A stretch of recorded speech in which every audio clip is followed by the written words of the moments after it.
Hi, நம்ம இன்றைக்கி கருணக்கிழங்கு தோலை காய வச்சுருக்கோம். வெயிலில் நல்லா உரித்து இதில் இப்போ கருணக்கிழங்கு தோலில் சட்னி அரைக்க போகிறோம்.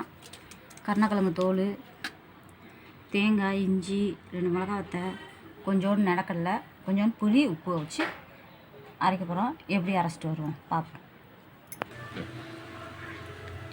தேங்காய், கருணக்கிழங்கு தோல், மிளகா வத்தை, நடக்கடலை பருப்பு, இஞ்சி, புளி, உப்பு எல்லாம் போட்டு நல்லா மொறுமொறுன்னு வறுத்தாச்சு. இப்போ அரைச்சிடுவோம். இப்போ எல்லாத்தையும் இப்போ மிக்சியில் போட்டாச்சு. இப்போ சட்னி அரைச்சிடலாம். சட்னியை நல்லா அரைச்சி தாளித்து கொண்டு வந்தாச்சு. இன்னொரு கொஞ்சோண்டு எடுத்து வச்சா கஞ்சி குடிக்கிறவங்களுக்கும் நல்லாயிருக்கும். இந்த சட்னி கிரே கலரில் தான் இருக்குது, என்னன்னு பயப்படாதீங்க.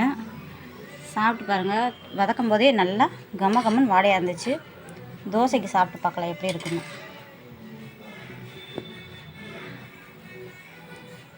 வெயில் நேரத்தில் இந்த கருணக்கிழங்கு தோல் நல்லது சாப்பிட்டா.